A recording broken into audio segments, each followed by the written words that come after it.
भक्ति सूफ़ी traditions part number 3 जिसमें हम टॉपिक नंबर 5, टॉपिक नंबर 6 को कवर करेंगे। ये वो पार्ट है जो सबसे ज़्यादा इम्पोर्टेंट है और बहुत सारे बच्चों को इसी में डाउट आता है। बहुत सारे बच्चे बोलते हैं भक्ति सूफ़ी ट्रेडिशन चैप्टर समझ में नहीं आता, बहुत डिफ़िकल्ट लगता है मेनली इसी पार्ट की वज़ह से क्योंकि यहाँ पे ऐसे बहुत सारे टर्म्स आते हैं, जिनका मीनिंग क्लियर नहीं हो पाता, फिर चैप्टर समझ में नहीं आता तो बोरिंग लगने लगता है और डिफ़िकल्ट लगने लगता है। लेकिन आज हम अच्छे से क्लियर करेंगे एक-एक टर्म को ताकि आपको चैप्टर समझ में भी आए, मज़ा भी आए और बहुत अच्छे से आप इसमें स्कोर भी कर पाओ। तो सीधे स्टार्ट करते हैं हमारे टॉपिक नंबर 5 के साथ new strands in the fabric Islamic traditions. तो अब हम इस्लामिक ट्रेडिशंस की बात करेंगे कि कैसे यहाँ पे आया, कैसे रूलर्स ने बहुत इंपॉर्टेंट रोल प्ले किया, कैसे उनके सब्जेक्ट्स ने उनके साथ क्या रिलेशन था सब्जेक्ट्स का, रूलर्स का। तो पूरा इसके बारे में हम देखेंगे, तो सीधा स्टार्ट करते हैं। हमारा जो सबकॉन्टिनेंट था वहाँ पे आइसोलेशन बिल्कुल भी नहीं था, यानी कि सबकॉन्टिनेंट के अंदर भी एक जगह से दूसरी जगह लोग ट्रैवल किया करते थे अलग-अलग रीज़न्स के लिए अपने ट्रेडिंग के लिए या फिर सेटल होने के लिए या फिर अलग-अलग रीज़न्स के लिए। तो हमें सबकॉन्टिनेंट के अंदर भी और ओवरसीज़ ट्रेड हो गया, कनेक्टिविटी वो भी हमें देखने को मिलती थी। तो एक कल्चर का, एक ट्रेडिशन का इन्फ्लुएंस भी हमें एक-दूसरे के ऊपर देखने को मिलता था। तो यही रीज़न था कि क्यों बहुत सारे ऐसे कल्चर थे, बहुत सारे ऐसे एक्टिविटीज़ थी जो एक जगह से दूसरी जगह में इन्फ्लुएंस दिखाती थी अपना और बहुत सारे ट्रेडिशंस इस समय बहुत ज़्यादा फैल रहे थे। अगर हम इसकी बात करें तो अरब मर्चेंट्स बहुत सारे ऐसे थे जिन्होंने वेस्टर्न कोस्ट में बहुत बार अपने विज़िट किया ट्रेडिंग पर्पसेस के लिए, फर्स्ट मिलेनियम सी की हम बात कर रहे हैं। इसके बाद बहुत सारे ऐसे सेंट्रल एशियंस थे जो जाके सेटल हो गए हमारे नॉर्थ वेस्टर्न पार्ट्स में सबकॉन्टिनेंट के। तो इस तरीके से हमें देखने को मिलता है कि कैसे एक-दूसरे के साथ कनेक्टिविटी थी हमें पूरे सबकॉन्टिनेंट के अंदर अपने बाहर के ओवरसीज़ रीजन्स के साथ-साथ। अब 7th सेंचुरी में जब इस्लामिक ट्रेडिशन का इस्लामिक ट्रेडिशन सामने आया, इस्लामिक ट्रेडिशन डेवलप हुआ, तब ये जो सारे रीजन्स थे, ये इस्लामिक वर्ल्ड के नाम से जाने जाने लगे। क्योंकि अब यहाँ पे बहुत ज़्यादा ये ट्रेडिशन फैल रहा था, बहुत सारे ऐसे लोग थे, रूलर्स थे मेनली, जो इसको फ़ॉलो करने लगे थे, तो प्रजा में भी बहुत सारे ऐसे लोग थे जो इस्लामिक ट्रेडिशन को फ़ॉलो कर रहे थे। तो इसके बारे में हम आगे पूरा देखेंगे। तो सबसे इम्पोर्टेंट चीज़ आती है, जैसे मैंने पहले भी बोला कि रूलर्स और सब्जेक्ट का जो रिलेशन होता है, वो बहुत सारी चीज़ों को बताता है। तो यहाँ पे हम इस पीरियड की बात करें तो बहुत सारे ऐसे रूलर थे जो इस्लामिक ट्रेडिशंस को फॉलो करना चालू कर दिए थे, जिनके कारण बहुत सारा इन्फ्लुएंस बढ़ा हमारे इस्लामिक ट्रेडिशन का। अगर हम 711 की बात करें तो अरब आर्मी के जो जनरल थे मोहम्मद कासिम, इन्होंने सिंध रीजन को अपने अंडर में कर लिया, इनको सिंध रीजन को कैप्चर कर लिया, कॉन्क्वर कर लिया और इसके बाद ये जो रीजन था ये पूरे कैलिफ के डोमेन के अंडर आ गया। जैसे मैंने बोला था कि यहाँ पे बहुत सारे डिफिकल्ट टर्म्स भी आते हैं, जैसे कि कैलिफ। कैलिफ का सिंपल सा मीनिंग होता है किसी भी मुसलमान नहीं, मुस्लिम कंट्री का, इस्लामिक कंट्री का जो हेड होता है, जो स्पिरिचुअल गाइडर होता है लोगों का, जो बेसिकली एक डिक्टेटर बोल सकते हो आप, सबसे मोस्ट पावरफुल व्यक्ति होता है, उसको हम कैलिफ बोलते हैं। ये एक टाइटल है जो मेनली किंग्स लोग जो होते हैं इस्लामिक कंट्रीज के, वो लोग खुद के लिए होल्ड करते हैं। तो ये कैलिफ हो गया। आप कैलिफ के रीजन के अंडर में आ गया था, मुस्लिम इस्लामिक पूरा रीजन बन गया था ये सिंध भी, ये हमें देखने को मिला। तो ऑब्वियसली किंग का इन्फ्लुएंस इस जगह पे भी हो रहा था। इसके अलावा 13th सेंचुरी में टर्क्स हो गए और अफ़गान्स हो गए, इन्होंने अपने दिल्ली सल्तनत का फ़ॉर्मेशन किया। दिल्ली सल्तनत के फ़ॉर्मेशन के बाद डेक्कन रीजन्स में भी बहुत सारे ऐसे किंग्स आए और अलग-अलग हमारे सबकॉन्टिनेंट रीजन में ऐसे किंग्स आए जो अब इस्लामिक ट्रेडिशन को फ़ॉलो कर रहे थे। तो बेसिकली बहुत सारे ऐसे किंग थे जो इस्लामिक ट्रेडिशन को फ़ॉलो करने वाले थे, जो अलग-अलग रीजन्स में कैप्चर कर रहे थे, कॉन्क्वर कर रहे थे, एक्सपांशन कर रहे थे और अपना पूरा इन्फ्लुएंस बढ़ा रहे थे चारों तरफ हमारे सबकॉन्टिनेंट में। इसके अलावा 16th सेंचुरी में मुगल एम्पायर एस्टेब्लिश हुआ। मुगल एम्पायर में हमने देखा था बहुत बड़ा एक एम्पायर था, बहुत एक अच्छा एम्पायर था, जिसके बारे में हमने एक और चैप्टर में, हमारे मुगल एम्पायर वाले चैप्टर में पूरी बात करी थी। होपफुली आपने वो वीडियो देख रखी है। अगर नहीं देखी तो मैं आपको बोलूँगा पहले वो चैप्टर भी आप देख के आइए, वो भी एक इम्पोर्टेंट चैप्टर है। अभी हम यहाँ पे सीधे आगे बढ़ते हैं। इसके अलावा 18th सेंचुरी में बहुत सारे ऐसे रीजन स्टेट्स थे जहाँ के जो किंग्स थे वो भी इस इस्लामिक ट्रेडिशन को फॉलो कर रहे थे। तो बेसिकली अभी तक हमने ये देखा है कि कैसे अलग-अलग जो किंग्स थे अलग-अलग रीजन को कैप्चर कर रहे थे और जो इस्लामिक ट्रेडिशन का इन्फ्लुएंस था वो किंग्स में बहुत ज़्यादा बढ़ता जा रहा था, अलग-अलग रीजन इस्लामिक ट्रेडिशन के अंदर आने लगे थे। ऑब्वियसली किंग अगर किसी एक रिलीजन को फॉलो करेगा तो उसका जो पूरा एरिया है वो भी उस रिलीजन को फॉलो करने लगता है, वहाँ पे उस रिलीजन की इंपॉर्टेंस बढ़ जाती है।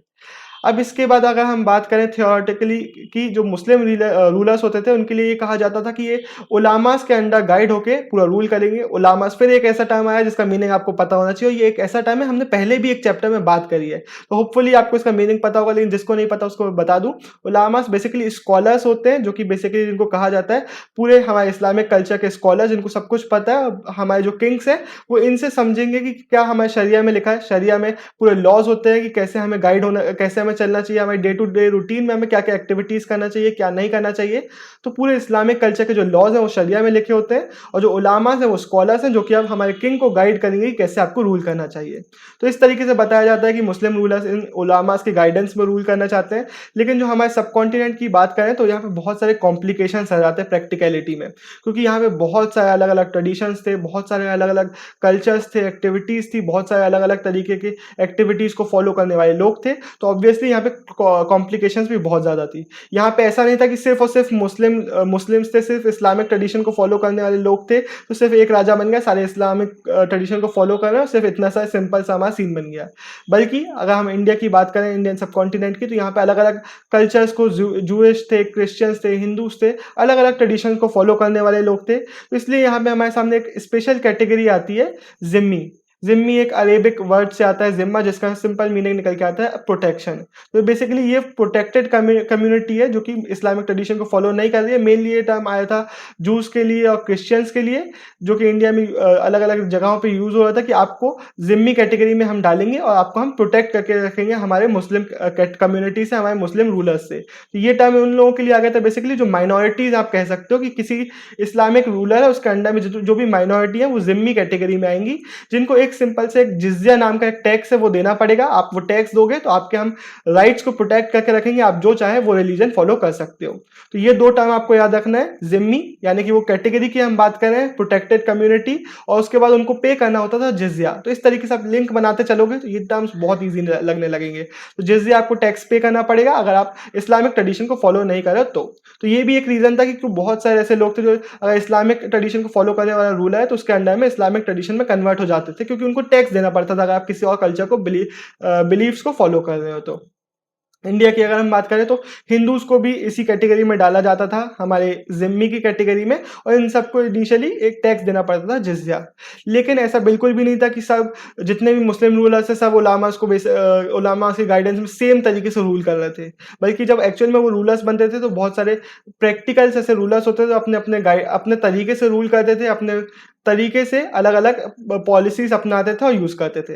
अब यहाँ पे मैं चाहूँगा कि आप उस रूलर का नाम बताएँ जो हमने पढ़ा भी था जिसने जिज़्या को हटा दिया था, फिर वो कौन-सा वो रूलर था जिसने वापस से री-इम्पोज़ करवा दिया गया था। तो अगर हम प्रैक्टिस में देखें तो बहुत सारे ऐसे रूलर्स थे जो कम्युनिटीज़ हैं, हिंदूज़ हो गए, ज़ोरास्ट्रियंस हो गए, क्रिश्चियंस हो गए, ज्यूज़ हो गए, इन सब कम्युनिटीज़ को भी लैंड ग्रांट्स करते थे, मॉनेटरीली सपोर्ट करते थे, इनके जो रिलीजियस लीडर्स थे उनकी रिस्पेक्ट करते थे, इन सारी कम्युनिटीज़ को रिस्पेक्ट करते थे। हमने मुगल एम्परर वाले चैप्टर में पढ़ा भी था, तो जितने भी मुगल एम्परर्स थे वो बोलते थे कि हम सिर्फ इस्लामिक ट्रेडिशन को फॉलो करने वालों के लीडर्स नहीं है, बल्कि हमारी जो पॉपुलेशन है, हमारी जो सब्जेक्ट्स है, वो हेटेरोजेनस पॉपुलेशन है और हम सबके रूलर्स हैं।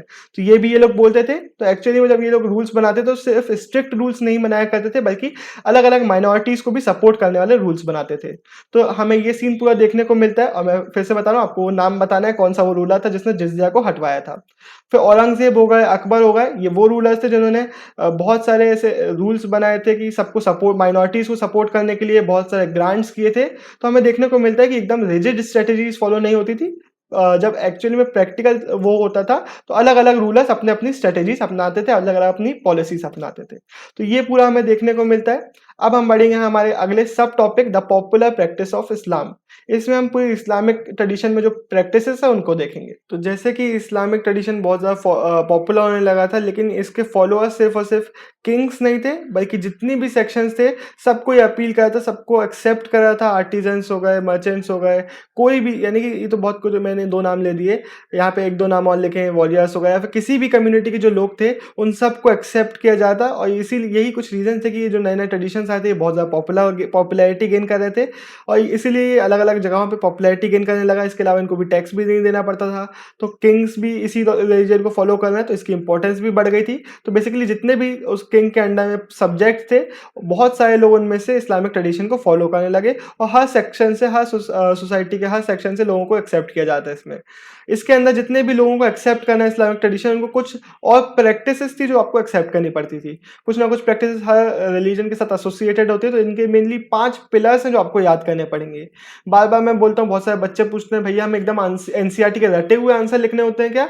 तो मैं हमेशा बोलता हूँ बिल्कुल नहीं, लेकिन ये कुछ चीज़ें हैं जैसे कि बुद्धिज़्म, जैनिज़्म, इनकी जो आइडियोलॉजीज़ हो गई, फिर इनके जो यहाँ पे हम 5 पिलर्स की बात करेंगे, ये आपको अच्छे से एक बार आप वीडियो चाहो तो पॉज़ करके सुन लो, या फिर मैं बोलते जा रहा हूँ उसके साथ आप पढ़ते जाओ, क्योंकि ये टर्म्स आपको यहाँ पे लिखने भी पड़ेंगे, याद भी करने पड़ेंगे, और ये पाँचों के जितने पिलर्स हैं वो आपको अच्छे से वहाँ पे लिखने पड़ेंगे अगर आए तो। तो इसको सीधे हम एक बार देखते हैं कि 5 पिलर्स ऐसे कौन से थे, तो सबको जितने भी लोग इस्लामिक ट्रेडिशन के अंदर आए हैं उनको एक्सेप्ट करने पड़ते थे। सबसे पहले देयर इज़ वन गॉड, यानी कि एक ही भगवान है अल्लाह, और उनके एक मैसेंजर हैं प्रॉफिट मोहम्मद। तो ये सबसे पहला पिलर हो गया कि एक गॉड है अल्लाह, उनके एक प्रॉफिट मोहम्मद है जो उनके मैसेंजर थे। इसके अलावा एक दिन में 5 बार प्रेयर ऑफर करना, जिसको नमाज एक पॉपुलर टर्म है इसके लिए, नमाज आपने सुना भी होगा। एक दिन में 5 बार की जाती है नमाज। आज के डेट पे तो बहुत सारे चीज़ें चेंज होने लगी, लेकिन मेनली उस समय की क्या प्रैक्टिसेस थी जो सबको फॉलो करना इंपॉर्टेंट थी। तो नमाज, जिसको आप सलात भी बोलते हो, सलात उतना पॉपुलर वर्ड नहीं है, लेकिन आप उसको सलात टर्म से भी डिफाइन कर सकते हो। तो ये हो गई दूसरा पिलर। उसके बाद गिविंग आर्म्स, यानी कि ज़कात, यानी कि डोनेशंस देना सोसाइटी में। इसके अलावा रमज़ान के मंथ में फास्ट करना, ये इनकी एक बहुत इंपॉर्टेंट प्रैक्टिस है जिसको सौम बोलते हैं। और उसके बाद आखिरी मक्का की तरफ पिलग्रिमेज करना, हज को जाना मक्का की तरफ, मक्का में। तो ये एक इंपॉर्टेंट इनकी 5 जितने भी पिलर्स हैं, ये आपको पूरा मैंने अच्छे से बता दिया है। मीनिंग, और ऑब्वियसली मीनिंग ज़्यादा डिफिकल्ट नहीं है इसका, जितना हमें कुछ बुद्धिज्म में एसेटिज्म वगैरह वर्ड आते हैं, पेनेंस वर्ड आते हैं, यहाँ पे ऐसा कोई भी डिफिकल्ट वर्ड नहीं है। सिंपल से कुछ 5 पिलर्स है जो आपको एक बार पढ़ने हैं, आपको याद हो जाएंगे। तो ये 5 पिलर्स थे जो उस समय बहुत ज़्यादा इंपॉर्टेंट थे। अगर आपको इस्लामिक ट्रेडिशन को एक्सेप्ट फॉलो करना है तो इसको आपको ये भी एक्सेप्ट करना पड़ता था।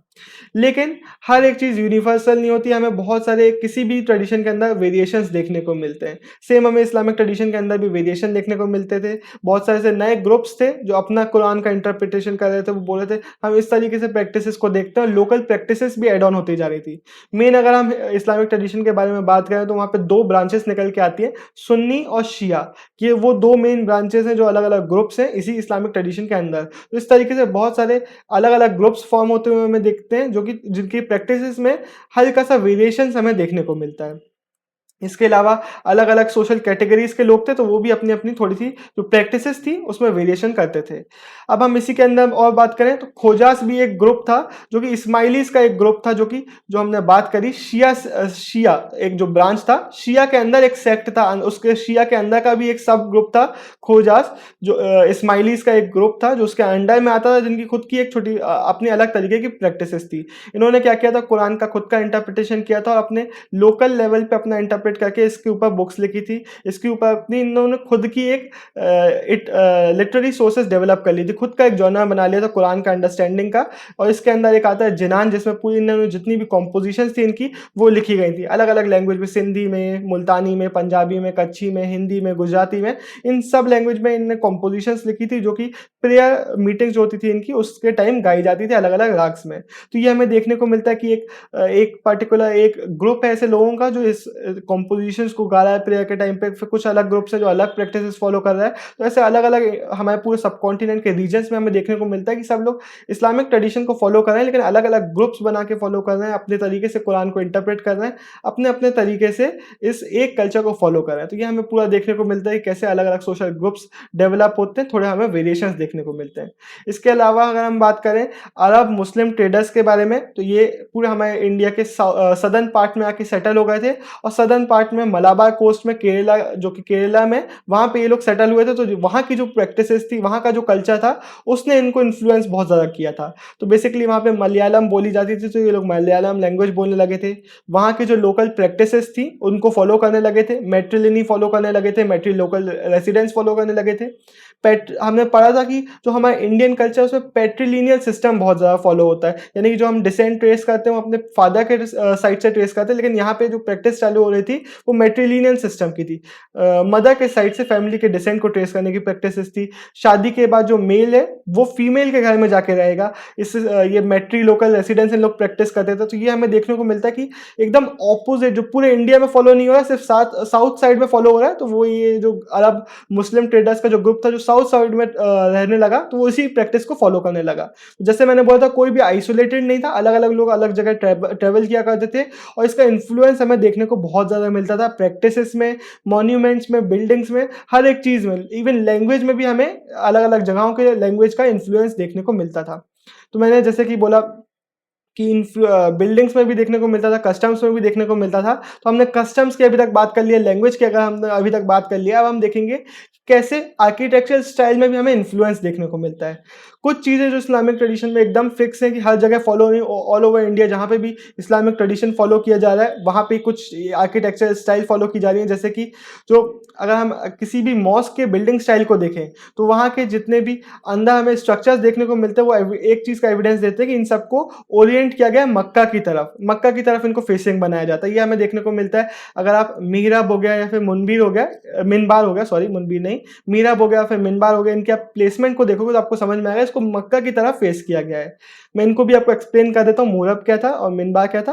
मुहरब बेसिकली एक वॉल होती है जिसकी तरफ देख के प्रेयर ऑफर की जाती है, और मिहराब वो एक छोटा सा एक प्लेटफॉर्म होता है जिसके ऊपर खड़े होकर जो प्रेयर करने वाला लीडर होता है वो अपना सरमन देता है। तो ये दो प्लेटफॉर्म्स की आप पोजीशनिंग देखो तो आपको समझ में आएगा कि जितने भी पूरे ऑल ओवर इंडिया मॉस्क बनाए जा रहे हैं, मेनली सब में एक चीज़ कॉमन है कि सबको मक्का की तरफ ओरिएंट किया जा रहा है। तो ये ऑलमोस्ट सब जगह हमें देखने को मिल रहा था। लेकिन इसके अलावा कुछ ऐसी चीज़ें थी जैसे कि रूफ हो गए, बिल्डिंग मटीरियल हो गया, थोड़ा सा वेरिएशन आर्किटेक्चरल स्टाइल में हमें देखने को मिला था। अलग अलग जगहों पर अलग तरीके से रूफ्स बनवाए जा रहे थे। जो बिल्डिंग मटीरियल यूज़ हुआ था हर मॉस्क में अलग यूज़ किया जा रहा था। तो ये बेसिकली मेनली वहाँ के लोकल एरिया पे क्या प्रैक्टिसेस हैं, किस तरीके से फॉलो किया जाता है, उसके इन्फ्लुएंस से यहाँ पे चेंजेस देखने को मिलते हैं। किसी जगह पे कोई एक पर्टिकुलर स्टाइल बहुत ज़्यादा पॉपुलर रूफ बनाने की, तो वहाँ पे जो मॉस्क बनाया गया उसको उसी तरीके से बनाया दिया गया है। तो बेसिकली हमें देखने को मिलता है कि बहुत ज़्यादा डाइवर्सिटी होने के कारण हमें रिलीजियस प्रैक्टिसेस में, कस्टम्स में, आर्किटेक्चरल स्टाइल में हमें वेरिएशंस देखने को मिलते हैं और एक दूसरे के ऊपर इन्फ्लुएंस देखने को मिलता है। तो इस तरीके से हमें पूरा ईजिली ये टॉपिक पूरा समझ में आ जाएगा कि कैसे हमें इस्लामिक जो हमारा पूरा कल्चर हमने पूरा पढ़ा अभी तक कि कैसे किंग्स से स्टार्ट हुआ, फिर प्रजा में स्टार्ट हुआ, फिर क्या इनकी प्रैक्टिसेस थी और क्या यहाँ पे वेरिएशन और क्या हमें ग्रुप्स देखने को मिले। इस तरीके से अगर आप पूरा लिंक बनाओगे तो यहाँ तक आपको पूरा समझ में आएगा। इतने डिफिकल्ट टर्म्स आए लेकिन अभी तक मेरे हिसाब से आपको सब चीज़ क्लियर हो गई होंगी। तो इस तरीके से हमें इसको पूरा पढ़ना है, ये ज़्यादा डिफिकल्ट नहीं लगेगा अगर आप समझने की कोशिश करोगे तो। अब हमारा अगला एक सब टॉपिक आता है नेम्स फॉर कम्युनिटीज। तो इसके साथ हम आगे बढ़ते हैं कि क्या कम्युनिटीज के लिए अलग अलग नाम दिए गए हैं और क्या चीज़ हमें समझने की जरूरत है। तो सीधा बढ़ते हैं। हमें अक्सर लगता है कि जो हिंदू और मुस्लिम जो वर्ड्स हैं ये सिर्फ और सिर्फ रिलीजियस कम्युनिटीज़ को डिफाइन करने के लिए यूज़ होता है, लेकिन ऐसा बिल्कुल भी नहीं था। बल्कि ये टर्म्स तो उस ज़माने में ऐसे इस तरीके से यूज़ किए ही नहीं जाते थे, बल्कि यूज़ किए भी नहीं जाते थे। बहुत कम इनका यूज़ था भी, तो बहुत अलग तरीके से था, जिसको हम पूरा देखते हैं कि कैसे पहले के टाइम पे हिंदू और मुस्लिम वर्ड को यूज़ किया जाता था। जितने भी लोगों ने संस्कृत टेक्स्ट को पढ़ा है, इंस्क्रिप्शंस को स्टडी किया है स्कॉलर्स ने, उनको ये चीज़ क्लियर हुई है उससे कि यहाँ पे कभी भी हिंदू मुस्लिम वर्ड का रिलीजियस वे में यूज़ किया ही नहीं गया। बल्कि वो बताते हैं कि 8th सेंचुरी और 4th सेंचुरी के बीच में ये दोनों वर्ड तो आए ही नहीं हमारे बिल्कुल किसी टेक्स्ट में, और बिल्कुल भी उनका यूजेज पूरी हमारी सोसाइटी में नहीं था। तो ये एक चीज़ है कि हमारे जो जितने भी रूलर्स थे, वो खुद जितने भी इस्लामिक ट्रेडिशन को फॉलो करने वाले रूलर थे, वो खुद को मुसलमान नहीं बुलाते थे, खुद को मुस्लिम्स नहीं बुलाते थे। बल्कि उस समय यूज़ मेनली ये किया जाता है कि जिस आप रीजन को बिलॉन्ग करते हो उसके नाम पे आपको बुलाया जाता था। फॉर एग्ज़ाम्पल अगर कोई इंसान कोई रूलर है जो टर्किश का है तो उसको तुरुष्का बुलाया जाता था। कोई अगर तजाकिस्तान का है तो उसको तजीका, कोई पर्शिया का है तो उसको पराशिका। तो इस तरीके से लोगों को डिफाइन किया जाता था, इस तरीके से उनको बुलाया जाता था। बेसिकली आप जिस जगह से हो उसी जगह के नाम पे आपको नाम दिया जाएगा, उसी से आपको बुलाया जाएगा। तो ये वे यूज़ किया जाता है उस ज़माने में, अलग-अलग रीजन के बेस पे लोगों को नाम दिया जाता था। इसके अलावा बहुत सारे ऐसे माइग्रेंट्स होते थे जो एक जगह से दूसरी जगह माइग्रेट करते थे, तो कभी-कभार उनको भी इसी नाम से बुला लिया जाता था। फॉर एग्ज़ाम्पल हमारे जो टर्क्स हो गए, जो अफ़गान्स हो गए, जो हमारे इंडिया में आए थे, तो इनको अक्सर शाकाज़ या फिर यवनास बुलाया जाता था। शाकाज़, यवनास वो लोगों के ग्रुप थे जो हमारे इंडिया के साउथ रीजन में सेटल्ड थे, तो इनको भी कई बार ऐसा हो जाता था कि इनको भी इन्हीं नाम से बुला लिया जाता था, क्योंकि अब वो भी इसी जगह पे सेटल्ड थे। लेकिन मेनली ऐसा फॉलो नहीं होता था। मेनली इनके लिए एक टर्म आ गया था इंडियन रीजन्स में, मलेच्छा। मलेच्छा मेनली उन लोगों के लिए बुलाया जाता था जो संस्कृत को नहीं बोल रहे हैं, जो हमारे जो लोकल प्रैक्टिसेस थे उनको फॉलो नहीं कर रहे हैं, ब्राह्मणिकल फ्रेमवर्क में फिट इन नहीं हो रहे हैं, बल्कि बाहर से आए हुए माइग्रेंट्स हैं, तो उनको मलेच्छा बुलाया जाता था। लेकिन ये मलेच्छा जो टर्म है ये मेनली उनको डिसरिस्पेक्ट डिसरिस्पेक्ट करने के लिए यूज़ किया जाता था, क्योंकि अगर आप संस्कृत नहीं बोल रहे हो, आप हमारे ब्राह्मणिकल फ्रेमवर्क में फिट इन नहीं कर रहे हो, तो आपको एक्सेप्टेबल नहीं माना जाता था, आपको इन्फीरियर ट्रीट किया जाता था। तो इसलिए इनको मलिच्छा बुलाया जाता था, जो कि अक्सर लोगों को डिसरिस्पेक्ट करने के लिए टर्म यूज़ किया जाता था। तो ये मेन इस तरीके से लोगों को बुलाया जाता था, और मेनली माइग्रेंट्स को ज़्यादा रिस्पेक्ट नहीं मिलती थी उस समय सोसाइटी में। तो यहाँ पे तो हिंदू और मुसलमान जो वर्ड है वो कभी यूज़ हुए ही नहीं।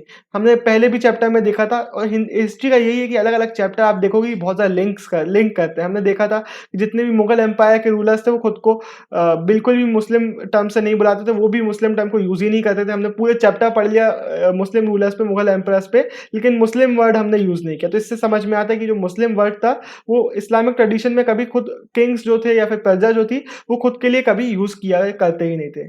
तो अब हम आते हैं हमारे हिंदू टर्म पे। मैंने आपको बोला उसका टर्म एकदम अलग तरीके से यूज़ किया जाता था, तो वो मैं आपको बताता हूँ किस तरीके से इसका यूज़ेज एक्चुअली में उस ज़माने में हुआ करता था। तो ये एक ओल्ड पर्शियन एक वर्ड है, जो कि 6th-5th सेंचुरी के बीच में यूज़ किया जाता था। जो हमारी सिंधु रिवर है, इंडस रिवर है, उसके ईस्ट साइड को, उसके ईस्ट रीजन को डिफाइन करने के लिए हिंदू उस समय वर्ड यूज़ किया जाता था। वो भी हम देख लेते हैं किस तरीके से जो हमारे अरब्स उस समय आए हमारे रीजन में, उन्होंने वहाँ के लोगों को, वहाँ के जो रीजन है सिंधु रिवर के, इंडस रिवर के ईस्ट रीजन को अल हिंद बुलाना चालू किया, और उधर के जितने भी लोग हैं उनको हिंदी। इसके बाद आते हैं टर्क्स, उन्होंने जितने भी वहाँ के लोग हैं उनको हिंदू बुलाना चालू किया, उनकी जो लैंग्वेज है उसको हिंदवी, और उनका जो लैंड है, वो जो रीजन है हमारे ईस्ट साइड का इंडस रिवर के, उसको हिंदुस्तान। तो इस तरीके से इस हिंदू वर्ड को, हिंदुस्तान वर्ड को यूज़ किया जाता था उस ज़माने में अलग-अलग लोगों के द्वारा।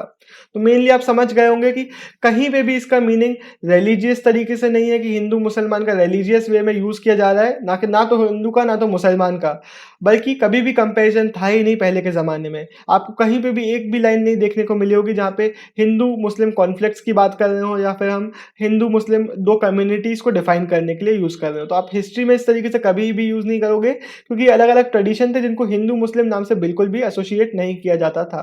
जो कि आज की डेट पर अगर हम बात करें तो हिंदू बोलते ही एक रिलीजन सामने आ जाता है, मुस्लिम बोलते से एक रिलीजन के बारे में आने लगता है। लेकिन पहले के टाइम पे जो वहाँ के जो किंग्स थे, वहाँ के जो लोग थे, वो इन 2 टर्म से खुद को कभी भी बुलाया नहीं करते थे। सर हमारा टॉपिक नंबर 5th पूरा खत्म होता है, जिसमें हमने पूरी बात करी थी इस्लामिक ट्रेडिशंस के बारे में। अब हम इसी के एक वेरिएशन के बारे में हम पढ़ेंगे। इससे मेरा मतलब है द ग्रोथ ऑफ सूफिज़्म, हमारा टॉपिक नंबर 6। अब मैं सूफिज़्म को एक वेरिएशन क्यों बोल रहा हूँ, क्योंकि एक इस्लामिक जब ट्रेडिशन चालू हुआ था, तो उसके कुछ सेंचुरीज़ बाद कुछ ग्रुप एक फॉर्म होना चालू हुआ, जो सूफिज़्म जिसने स्टार्ट किया। बेसिकली इसमें एक वेरिएशन था इस्लामिक ट्रेडिशन का ही। ये वो लोग थे जिनका कहना था जो हमारा कैलिफेट है, यानी कि हमारे इस्लामिक ट्रेडिशन के अंदर कैलिफेट का मतलब जो कैलिफ के अंदर जो हमारा रीजन है, जो हमारा इस्लामिक ट्रेडिशन के अंदर, तो पूरा हमारा इस्लामिक ट्रेडिशन का रीजन है, उसमें बहुत ज़्यादा मटीरियलिज़्म बढ़ गया है, इसलिए अब हमें अससेटिसिज़्म और मिस्टिसिज़्म का सपोर्ट लेना पड़ेगा, इसको फॉलो करना पड़ेगा। सारे मैं वर्ड क्लियर कर देता हूँ। अससेटिसिज़्म हमने पहले भी सुना है, इसका मतलब आपको एक वैरागी बनना पड़ेगा, आपको सारे वर्ल्डली प्लेजर्स का त्याग करना पड़ेगा, तभी आप गॉड से कनेक्ट कर पाओगे। और मिस्टिसिज़्म यानी कि आपको इटर्नल ट्रुथ को अगर जानना है, आपको गॉड को समझना है, तो आपको खुद के अंदर झाँकना पड़ेगा, आपको थॉट्स को प्रोवोक करना पड़ेगा, आपको अंडरस्टैंडिंग डेवलप करनी पड़ेगी प्रेयर्स के थ्रू, थॉट्स के थ्रू, तभी आप इस इटर्नल ट्रुथ को समझ पाओगे, तभी आप गॉड से कनेक्ट हो पाओगे। तो ये नए ओपिनियंस आ रहे थे कुछ लोगों के, जिन्होंने एक नया ग्रुप फॉर्म कर लिया था सूफिज़्म। इनका कहना था कैलिफेट के अंदर मटीरियलिज़्म बहुत ज़्यादा बढ़ गया है, जो कि बिल्कुल भी सही नहीं है, ये बहुत ज़्यादा गलत है। और इन्होंने बोला कि जो आप जिस तरीके से इंटरप्रेट कर रहे हो कुरान को इस्लामिक ट्रेडिशन में आज की डेट में, वो एकदम गलत है। इनका कहना था जो डॉगमेटिक डेफिनेशंस है, यानी कि एकदम रिजिड डेफिनेशन है, जितने भी स्कॉलर्स हैं एकदम रिजिड हो गए हैं कि यही चीज़ सही है, यही इंटरप्रिटेशन सही है कुरान का, और सबको इसी तरीके से इस्लाम ट्रेडिशन में फॉलो करना चाहिए।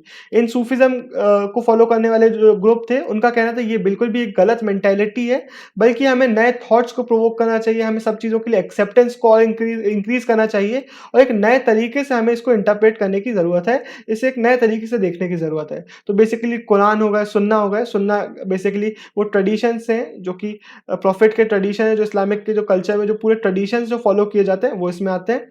जो कुरान हो गए, सुन्ना हो गए, इनके जो बिलीव्स है कि यही एकदम सही है। जो थियोलॉजिस्ट हैं, थियोलॉजी यानी कि थियोलॉजी का मतलब है जो रिलीजन की स्टडी होती है, उसको थियोलॉजी बोलते हैं, थियोलॉजिस्ट इनको करने वाले। तो थियोलॉजिस्ट जो हमारे इस्लामिक ट्रेडिशन के हैं, वो एकदम रिजिड हो गए इन चीज़ों को लेके, लेकिन हमें अच्छे से एक बार फिर से इन पे नज़र डालनी चाहिए, इसको फिर से एक बार इंटरप्रेट करने की कोशिश करना चाहिए। तो ये पूरे सूफिज़्म वालों का बिलीव्स थे। उन्होंने बोला था कि हम एकदम अलग तरीके से इसको देखेंगे, और जो हमारा तरीका है वही सही है, और उसी को फॉलो किया जाना चाहिए।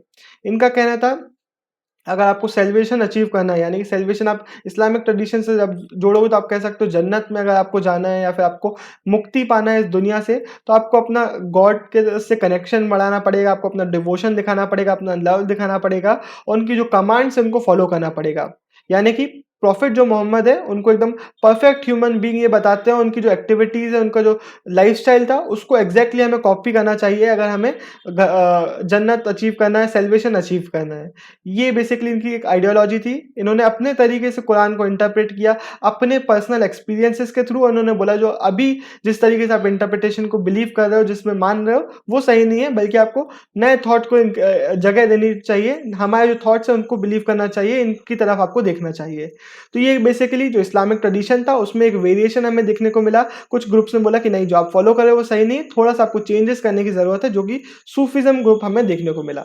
तो ये हमारा नया टॉपिक है सूफीज़्म, जिसके बारे में हम और डिटेल में पढ़ेंगे कि कैसे इनके ट्रेडिशन डेवलप हुए, कैसे इनके कल्चर्स थे, क्या एक्टिविटीज़ ये किया करते थे, क्या प्रैक्टिसेस इनके अंदर थी। तो पूरा इस चैप्टर में हम आगे इसको देखेंगे।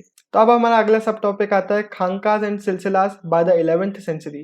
तो अब खानकाज़, सिलसिलास नए वर्ड्स को हम देखेंगे, पूरा इनको हम समझेंगे। लेकिन उसके पहले एक और चीज़ क्लियर कर लेते हैं, शायद आपके मन में एक क्वेश्चन आ भी गया होगा कि क्या हिंदू मुस्लिम जैसे सूफीज़्म को भी अलग टर्म से डिफाइन किया जाता था, अलग टर्म से डिनोट किया जाता था? तो उसका आंसर भी है बिल्कुल हाँ। सूफीज़्म जो वर्ड है ये 19th सेंचुरी में इंग्लिश लैंग्वेज में चालू हुआ बुलाना, जो कि एक बहुत लेट टाइम पे स्टार्ट हुआ ये सूफीज़्म वर्ड। इसके पहले जितने भी इस्लामिक टेक्स्ट हमें देखने को मिलता है सूफीज़्म की, जहाँ पे भी बात होती है वहाँ पे सूफीज़्म को तज़व्वुफ़ वर्ड से बुलाया जाता है। तो ये थोड़ी सी इन्फॉर्मेशन थी जो हमें पता होना चाहिए। अब हम वापस से हमारे टॉपिक में आते हैं कि जो सूफीज़्म था ये बहुत ज़्यादा डेवलप होने लगा था, ग्रो करने लगा था और इन्होंने अपनी लिटरेचर की जो बॉडी थी उसको भी डेवलप कर लिया था। इन लोगों ने अपने कुरान के बारे में जो उनका डिस्क्रिप्शन था, जो बिलीफ्स थे उनको लिखना चालू किया, अपने प्रैक्टिसेस को लिखना चालू किया। इनकी लिटरेचर की भी बॉडी डेवलप होने लगी थी। इसके साथ-साथ अपनी कम्युनिटी को ऑर्गेनाइज़ करने के लिए इन लोगों ने खानकाज़ को बनवाना चालू किया। खानकाज़ या हॉस्पिसेस, अब आप पूछेंगे ये क्या है? तो बेसिकली ये वो बिल्डिंग्स थी जहाँ पे इनकी सारी सोशल गैदरिंग्स हो गई, रिचुअल्स हो गए, ये सारे किए जाते थे और ये बहुत इंपॉर्टेंस होल्ड करने लगी थी। इनका एक मास्टर होता था जो कि बेसिकली पूरा कंट्रोल करता था सारी एक्टिविटीज़ को जो यहाँ पे होती थी। उसको शेख, पीर या मुर्शिद भी बुलाया जाता था। बेसिकली अलग-अलग रीजन के हिसाब से अलग-अलग इनको टर्म से बुलाया जाता था। आपको ये टर्म्स पता होने चाहिए। तो इनका काम होता था अपने जितने भी डिसिपल्स हैं, अपने जितने भी मुर्शीद्स हैं, उनको टीचिंग्स देना, उनको समझाना, उनको एक्टिविटीज़ बताना कि क्या-क्या हमें करना चाहिए, क्या नहीं करना चाहिए। बेसिकली ये हेड्स होते थे, अपने मास्टर्स होते थे अपने सारे डिसिपल्स के। इनका ये भी काम होता था कि सारे डिसिपल्स को एनरोलमेंट देना कि कौन हमारे इधर इधर पे जॉइन करेगा, कौन नहीं करेगा। इसके साथ-साथ एक अपना सक्सेसर बनाना जिसको खलीफा भी बुलाते हैं। तो ये सारे काम जो होते थे इन मास्टर्स के होते थे। इसके अलावा ये सारे रूल्स भी बनाते थे कि जितनी भी एक्टिविटीज़ यहाँ पे होंगी, स्पिरिचुअल एक्टिविटीज़ यहाँ पे होंगी, इन सबको कैसे किया जाएगा, आपको एक-दूसरे से कैसे बातचीत करना है, कैसे व्यवहार करना है, आपको यहाँ पे कैसे रहना है या फिर आपको मास्टर से बात करना है तो किस तरीके से करना है। तो बेसिकली सारे सोशल रूल्स जो होते थे इस बिल्डिंग के अंदर जो फॉलो किए जाते थे, वो सारे बनाने का काम होता था मास्टर्स का। अब इसके बाद 12th सेंचुरी में ये जो हमारा सूफीज़्म है, ये बहुत ज़्यादा ग्रो करने लगा और यहाँ पे अब हमारा वर्ड आता है एक सूफ़ी सिलसिला, कि सूफ़ी सिलसिला क्या होता है? सूफ़ी सिलसिला का सिंपल मीनिंग है एक चेन या फिर आप कह सकते हो एक लिंक पूरे एक मास्टर का, उसके डिसिपल्स का। इनका कहना था जो हमारी सूफ़ी सिलसिला चलते आ रहा है, ये पूरा सीधा प्रॉफिट मोहम्मद से चलता आ रहा है। उनके बाद उनके डिसिपल्स आए, फिर उनका एक मास्टर बना, एक नया हेड, फिर उनके डिसिपल्स, फिर एक हेड। इस चेन को सूफ़ी सिलसिला बोलते हैं। तो ये पूरा सूफ़ी सिलसिला है और इनका कहना था जो ये सूफ़ी सिलसिला है, इसके थ्रू हमारे जितने भी ब्लेसिंग्स हैं, हमारी स्पिरिचुअल पावर है, वो मास्टर से डिसिपल्स की तरफ ट्रांसफ़र होती है और ये चेन चलती जाती है। एक अनब्रोकन चेन है जो प्रॉफिट मोहम्मद से चलती आ रही है और चलती चलेगी। तो ये सूफ़ी सिलसिला का सिंपल सा मीनिंग है। अब इसके अलावा इनके बहुत सारे कल्चरल प्रैक्टिसेस थे जो ये लोग करना चालू कर दिए थे। जितने भी नए लोग जॉइन करना चाहते थे, जो इस प्रैक्टिसेस को एक्सेप्ट कर तो यहाँ खानकाज़ में जॉइन करना चाहते थे, तो उनके लिए कुछ प्रैक्टिसेस थी, जैसे कि उनको ओथ लेनी पड़ती थी कि हम अपने मास्टर की तरफ 100% डिवोटेड रहेंगे, हम आपको एक्सेप्ट करते हैं। इसके अलावा एक पेस्ट गारमेंट आपको पहनना पड़ता था और आपको अपना सर, अपना हेड शेव करवाना पड़ता था। तो ये कुछ प्रैक्टिसेस थी जो फॉलो की जाती थी इनके खानकाज़ में। ये मास्टर्स यानी कि शेख्स की डेथ हो जाती थी तो उनका जो दरगाह होता था, उनका जो टूम्बस्टाइन होता था, वो बहुत ज़्यादा इंपॉर्टेंट लोकेशन बन जाता था उनके सारे फॉलोअर्स के लिए। सारे मुर्शिद वहाँ पे पिलग्रिमेज करना चालू कर देते थे। तो ये लोग बहुत इंपॉर्टेंट, हमने देखा है जो पिलग्रिमेज या फिर ज़ियारत जो होती है, इसको बहुत इंपॉर्टेंस दी जाती है पूरे इस्लामिक ट्रेडिशंस के अंदर। है और यहाँ पे जो हेड्स होते हैं उनकी डेथ के बाद और भी ज़्यादा इंपॉर्टेंस बढ़ जाती है इधर पे उनके टूम शाइन पे ज़ियारत करने की। तो ये प्रैक्टिस ये बहुत ज़्यादा यहाँ पे पॉपुलर थी, जितने भी डिसिपल्स थे वो सारे उनकी डेथ एनिवर्सरी पे, उनके उर्स और डेथ एनिवर्सरी एक ही चीज़ होती है, उनके उर्स पे ज़ियारत करने की प्रैक्टिस चालू कर दी थी और उनके पास जाके वहाँ पे उनसे ब्लेसिंग सीख करते थे अपनी लाइफ के लिए, अपने अलग-अलग चीज़ों के लिए। तो ये हमें देखने को मिलता है और एक और चीज़ यहाँ पे वो इस तरीके से देखते हैं, एक काइंड ऑफ पॉजिटिवली इस डेथ एनिवर्सरी को देखते हैं, उनकी डेथ को देखते हैं। इनका कहना होता है कि जब हमारे सूफी सेंट की डेथ हुई है, हमारे मास्टर की डेथ होगी, तो उनका कनेक्शन गॉड के साथ और ज़्यादा बढ़ जाएगा और गॉड के और क्लोज वो पहुँच जाएँगे उनकी डेथ के बाद। तो ये पूरा इनके अंदर माना जाता है। इसके अलावा जितने भी ये सूफी सेंट्स थे जिनको वाली यहाँ पे एक टर्म नया है वाली। वाली बेसिकली वो सूफी सेंट जिनको कहा जा रहा है कि ये गॉड से बहुत ज़्यादा कनेक्ट हो चुके हैं। सूफी सेंट जो ये हैं इनकी फॉलोइंग बहुत ज़्यादा बढ़ने लगी, उनके बहुत सारे सपोर्टर्स यहाँ पे डेवलप हो गए, बहुत सारे ऐसे लोग डेवलप हो गए जो उनकी डेथ के बाद उनकी जो टूम में उनकी जो दरगाह है वहाँ पे विजिट करने लगे और इस तरीके से इनके पूरे प्रैक्टिसेस चालू हुए। तो ये पूरा हमारा इस टॉपिक में जहाँ पे हमने पूरा पढ़ा हमारे सूफीज़ के बारे में। और एक और बात, जो सूफी सिलसिला होते हैं ज़रूरी नहीं सिर्फ एक चेन बने, एक लीनेज बने, बल्कि बहुत सारे सूफी सिलसिलाज होते हैं, अलग अलग लीनेजेस, जिनका कहना है कि हमारे फॉलोअर्स डिसिपल्स इस तरीके से अलग अलग सूफी सिलसिलाज होते हैं। इसके अलावा हमने पूरा देख लिया कि कैसे सूफीज़ की प्रैक्टिसेस होती हैं। इसके अलावा अब हम देखेंगे एक वेरिएशन, फिर से हमने देखा था इस्लाम के बाद हमने सूफीज़म को देखा था, अब सूफीज़म के अंदर और कैसे ग्रुप्स अलग अलग होते हैं उसके बारे में हम देखेंगे, जो कि हमारा सब टॉपिक अगला आउटसाइड द खानका। अब यहाँ पे कुछ ऐसे लोग थे जो सूफीज़म में भी अलग ग्रुप्स बनाए थे, उनका कहना था कि हमें अलग तरीके से इसको देखना चाहिए, अलग तरीके से अपना इंटरप्रिटेशन कर रहे थे। ये वो ग्रुप्स के लोग थे जिन्होंने खानका को रिफ्यूज़ कर दिया था, खानका का त्याग कर दिया था और मेंडिकेंसी अपना ली थी, यानी कि सब चीज़ों को त्याग के फ़कीर वो लोग बन गए थे और इसके साथ साथ उन्होंने सेलिबसी ऑब्जर्व कर ली थी, यानी कि ब्रह्मचारी ये लोग बन गए थे। तो इस तरीके के नए ग्रुप्स आए थे जो कि अब यहाँ पे हमें देखने को मिल रहा है कि सूफीज़म में भी थोड़ा सा वेरिएशन हमें देखने को मिल रहा है। कुछ अलग ग्रुप्स जो अपनी अलग आइडियोलॉजीज बना ली, अपना अलग इंटरप्रिटेशन बना ली, जिसको फॉलो कर रहे हैं।